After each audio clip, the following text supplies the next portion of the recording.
Hello and welcome to this video on surds. So a couple of definitions first. A radical is any number with a root. A surd is a real irrational number that is represented with a root. So a surd is a type of radical.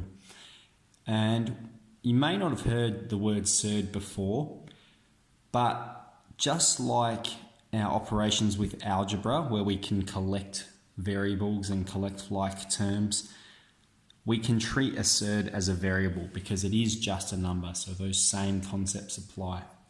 So just quickly here we have some properties of surds. If we have the square root of a times b, we could write that as the square root of a times the square root of b, and the same with dividing. If we have the square root of a divided by b, we could write that as the square root of a on top of the square root of b.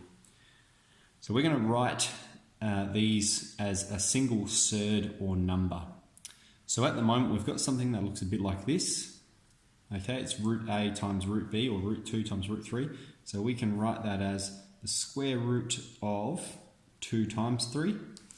And we know that 2 times 3 is 6. So this would simplify to be the square root of 6. Alright, same with this example here. We have the square root of 12 on the square root of 6. So we could rewrite that as square root of 12 on 6, which would be the square root of 2. Okay, over here 2 root 7 times 3 root 7.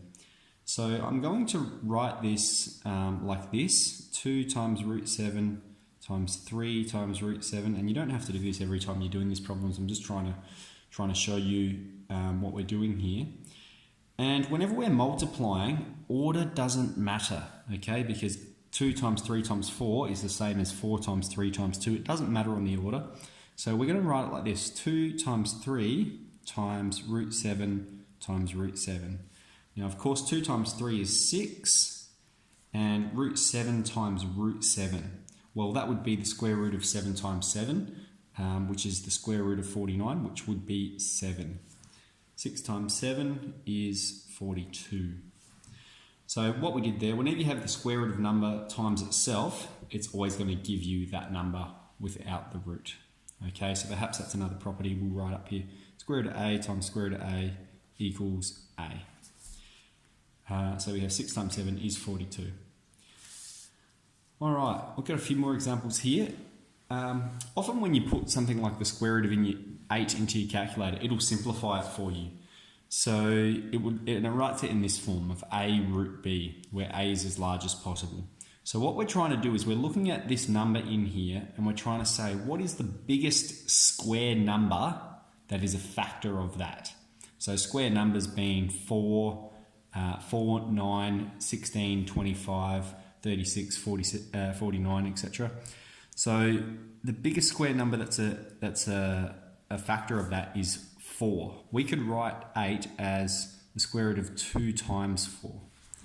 Okay, which then, following our rule, we could write that as square root of 2 times the square root of 4. And we know that the square root of 4 is just 2.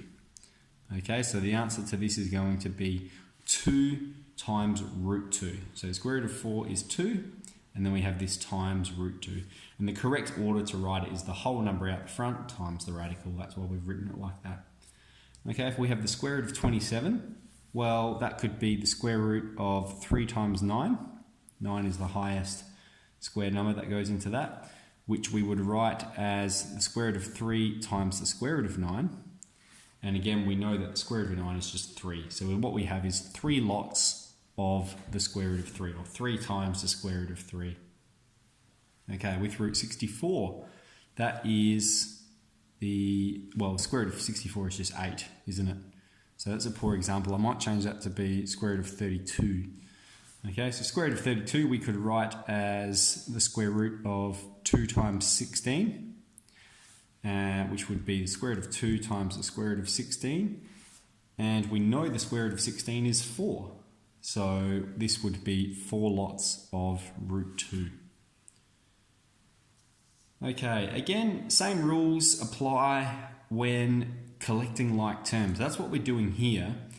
And we're just treating this as a variable. It's like here we've got a plus 3 lots of a. We've got root 2 plus 3 lots of root 2, or 1 lot of root 2 plus 3 lots of root 2. This would give us 4 lots of root 2. That's what that means. It means 4 times root 2, or 4 lots of root 2. If we had 5 lots of root 7 and we take away 2 lots of root 7, we're left with 3 root 7. So that's pretty straightforward.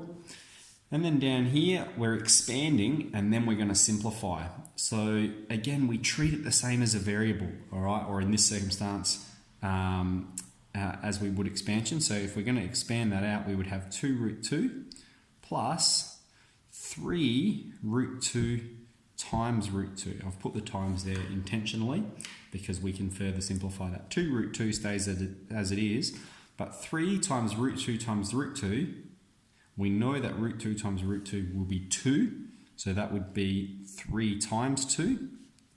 So that would be 2 root 2 plus 6. That simplifies to be 6. Okay, last example, if we have root 5 times root 5, okay, we know the square root of 5 times the square root of 5 is going to be 5, and then we have root 5 times positive 1, that'll be plus root 5. So surds shouldn't be too complex. You just need to think of them as a number. Perhaps this is the hardest part.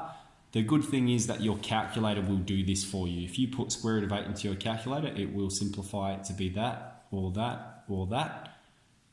So that's probably the hardest part. It's important to be able to do it manually. But other than that, you just need to learn to treat it as a number. It's just a number. It's just a variable. Okay, it could represent any value. So we just treat it like we would a normal number. So good luck with it.